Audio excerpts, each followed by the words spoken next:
guys, welcome to IMS Kitchen. இந்த வீடியோவை நீங்கள் ஃபுல்லாக ஸ்கிப் பண்ணாமல் பார்த்தீங்கன்னா இந்த சோயாவுடைய பெனிஃபிட்ஸை நான் ஃபுல்லாக சொல்லியிருப்பேன். வாங்க வீடியோக்குள்ளே போகலாம்.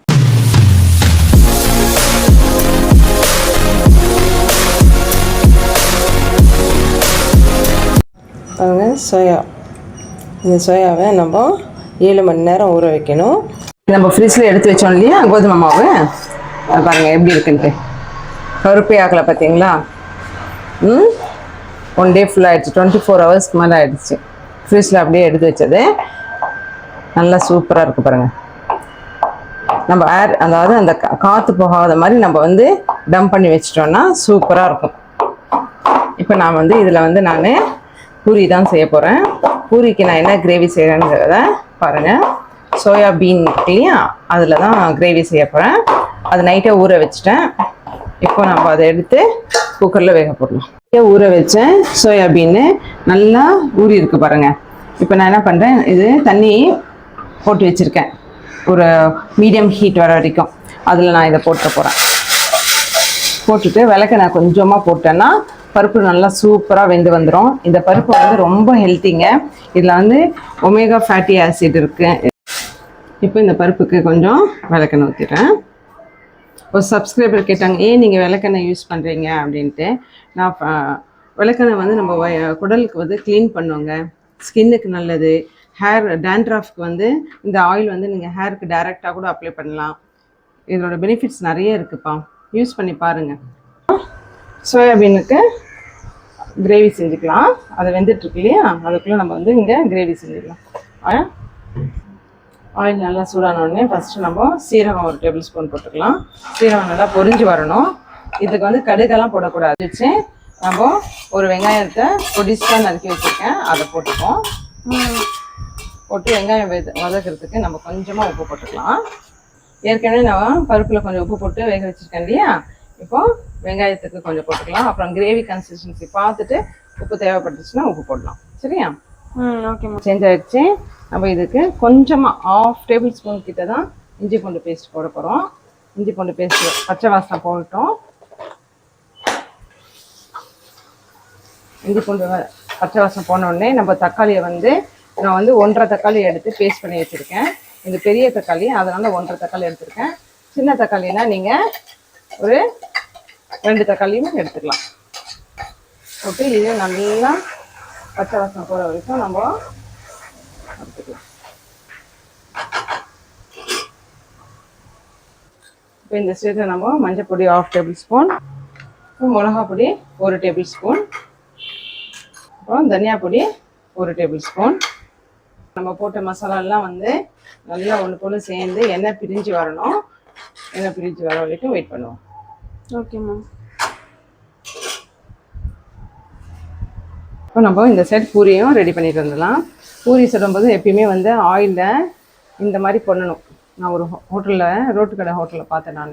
அவர் தான் சொன்னார், இந்த மாதிரி பண்ணாதான் அது பூரி நல்லா புஷ்ஷுன்னு வரும். இந்த மாதிரி நான் இதில் ரவை போடல, தயிர் போடல, ஒன்றுமே போடல. ஒரு 2 நாளைக்கு முன்னாடி மாவு எடுத்து வச்சிருந்தேன் இல்லையா, பச்சை பயிர் வீடியோவில் போய் பாருங்கள் எப்படி பூரி சப்பாத்தி மாவு பேசுகிறாங்கன்ட்டு. அந்த மாவில் தான் நான் இன்னைக்கு பூரி சுட்டுட்ருக்கேன். எவ்வளோ புஷ்ஷுன்னு வந்திருக்கு பாருங்கள். அதில் ஈஸியாக 2 மினிட்ஸில் எப்படி மாவு பேசுறதுன்னு போட்டிருக்கேன். இதே மாதிரி விட்டுறக்கூடாது. இந்த பூரியை நம்ம இப்படி ப்ரெஸ் பண்ணி எடுத்தாதான் பந்து மாதிரி சுத்துது பத்தியா. ரவை தயிர் அதெல்லாம் எதுவுமே போட வேண்டாம், கை கூட வைக்க வேண்டாம். ஃபுல்லாக கிரைண்டர்லேயே ஆட்டி எடுத்து வச்ச மாவு தான் இது. இப்போ நம்மளுடைய பருப்பு நல்லா வெந்துச்சு இல்லையா, இந்த இதில் போட்டுடலாம். போட்டுட்டு கொஞ்சம் பருப்பு தான் நான் மீதி கொஞ்சம் பருப்பு எடுத்து இங்கே பாருங்க, இந்த பருப்பை மிக்சியில் அரைச்சி எடுத்துகிட்டு இதில் மிக்ஸ் பண்ணிட்டு பாருங்க. அப்படியா? ஆமாம். அப்போ நம்மளுக்கு அந்த கிரேவி கன்சிஸ்டன்சி நல்லா திக்காக கிடைக்கும். சரியா? இது நல்லா வந்து வரட்டும். இந்த ஸ்டேஜில் நம்ம உப்பெல்லாம் பார்த்துக்கலாம். ப்ரெஷர் போயிடுச்சு. இப்போ நம்ம பருப்பு எப்படி வந்திருக்குன்னு பார்ப்போமா? வாவ், சூப்பராக வந்திருக்குல்ல? சூப்பராக வந்திருக்கு பாருங்க. நல்லா வந்திருக்கு. சரியா? சூடாக இருக்கு, நல்லா வெந்திருக்குப்பா. வந்து உப்பு போடாமல் வேக வச்சேன் இல்லையா, இப்போ வந்து கொஞ்சமாக உப்பு போட்டு இன்னும் ஒரு 4 விசில் விட்டுறேன். 4 இல்லை 3 விசில் விட்டுடலாம். நல்லா புரிஞ்சு அரைச்சிட்டு வந்துட்டேன். இது வந்து ரொம்ப நைஸாக அரைச்சிடாதீங்க. இது பாருங்க, இந்த மாதிரி 1-2 அரைச்சிட்டு வரணும். அதையும் இதில் போட்டுறேன். அம்மா, உங்களுக்கு சோயா இந்த பீன் இருக்கு இல்லையா, அதோடைய பெனிஃபிட்ஸ் தெரியுமா? ஓரளவுக்கு தெரியும், 1-2 தெரியும். உங்களுக்கு தெரியுமா? இதுல புரோட்டீன் வந்து அதிகமா இருக்கு. இந்த வெஜிடேரியன்ஸ் வீகன்ஸா இருக்கிறவங்க எல்லாம் கண்டிப்பா இதை வந்து எடுத்துக்கணும். டிஷ்யூ ரிப்பேருக்கு ரொம்ப ஹெல்ப்ஃபுல் இந்த சோயா பீன்ன்றது. அப்புறம் ஹார்ட் ஹெல்த்துக்கு ரொம்ப நல்லது. ஏன் அப்படின்னா இதுல ஒமேகா 3 ஃபேட்டி ஆசிட் வந்து அதிகமா இருக்கிறதுனால கெட்ட கொழுப்பை வந்து இது குறைச்சி ஹார்ட்டுடைய ஹெல்த்தை வந்து நல்லா மெயின்டைன் பண்ணிக்கும். ஒரு நிமிஷம், இதுல வந்து நான் கரம் மசாலா இப்போ ஆட் பண்ணிக்கிறேன். பாடியில் உள்ள ஹார்மோன்ஸை வந்து நல்லா மெயின்டைன் பண்ணிக்கும். ஈஸ்ட்ரோஜன் அந்த மாதிரி இருக்கிற ஹார்மோன்ஸ்லாம், மெனோபாசல் சிம்டம்ஸ்லாம் வந்து உமன்ஸ்க்கு அதிகமாக வரும் இல்லையா, அந்த சிம்டம்ஸ் எல்லாத்தையும் இது பேலன்ஸ் பண்ணிக்கும். வெயிட் மேனேஜ்மெண்ட்டுக்கு ரொம்ப ஹெல்ப்ஃபுல்லு. பிளட் சுகர் மெயின்டைன் பண்ணிக்கும். மெட்டபாலிசம் நிறைய இருக்கு. Good for skin and hair. அப்புறம் பிரெயின் ஹெல்த்தை மெயின்டைன் பண்ணிக்கும். டைஜஷனை இம்ப்ரூவ் பண்ணும். இதில் உங்களுக்கு தெரியாத சில ஃபேக்ட்ஸ்லாம் இதை பற்றி நான் சொல்ல போகிறேன். சொல்லுப்பா. இதுல வந்து புரோட்டீன் அதிகமா இருக்குல்ல, அமினோ ஆசிட்ஸ் அது மாதிரி, அது வந்து எந்த அளவுக்கு ஈக்குவல்னா நம்ம வந்து கறி முட்டை எல்லாம் சாப்பிடுறோம்ல, அதுல எந்த அளவுக்கு புரோட்டீன் இருக்கோ அதே மாதிரி இதுல இருக்கு. இப்போ அந்த டயட் ஜிம்முக்கு போற டயட் பண்றேன்னு சொல்ற பசங்க வந்து சிக்கன் எடுக்காம இது எடுக்கலாம். வெஜிடேரியனா இருக்கிறவங்க இது எடுக்கலாம். அதே மாதிரி இந்த சோயாபீன் வந்து எத்தனை வருஷமா இருக்கு தெரியுமா? சொல்லுங்க. 5000 இயர்ஸா வந்து இருக்கு. இது வந்து ஓல்டஸ்ட் விவசாயில இது ஒரு இதுவும் பண்ணுவாங்க அப்படின்ட்டு. இதோட ஆரிஜின் வந்து சைனா. அதுக்கப்புறம் இதுல இருந்து நம்மளுக்கு வந்து இந்த பீன்ல இருந்து நமக்கு நிறைய பொருள் வந்து கிடைக்குது. எந்த மாதிரினா இதுல இருந்து நம்ம டோஃபு பண்ணலாம், soya milk, soya sauce, soya chunks, அந்த மீன் மேக்கர் இருக்கு இல்லையா அது, ஈவன் பயோடீசல் கூட இதுல இருந்து தயாரிக்க முடியும். பயோடீசலா? சூப்பர்.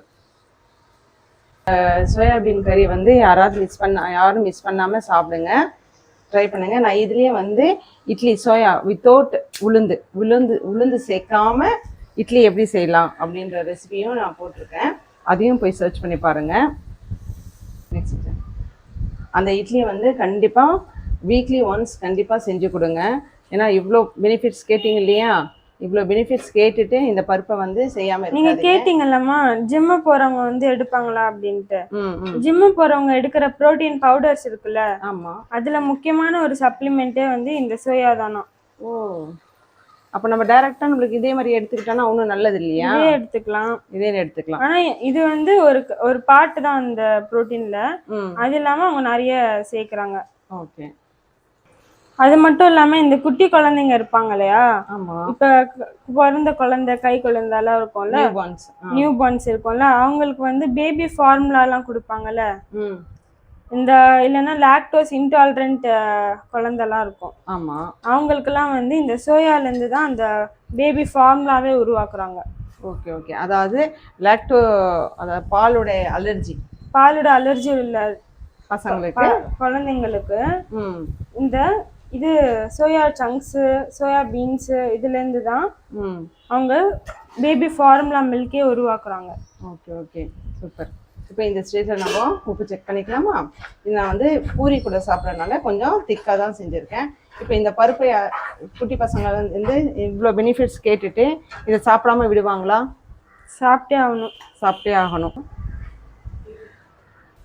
இன்னொரு ஒரு இன்ட்ரெஸ்டிங் ஃபேக்ட் என்னதுன்னா, ஃபுட்டை தாண்டி இதுல வேற என்ன இருக்கு, வேற எப்படி யூஸ் பண்ணுவாங்கன்னு பாத்தீங்கன்னா, சோயா ஆயில் இருக்கு இல்லையா, அந்த ஆயில் வச்சு அவங்க கேண்டில்ஸ் மேக் பண்ணுவாங்க, cosmetics, paint, even biodegradable plastics கூட இதுல இருந்து மேக் பண்ண முடியும் இந்த ஆயில் வச்சு.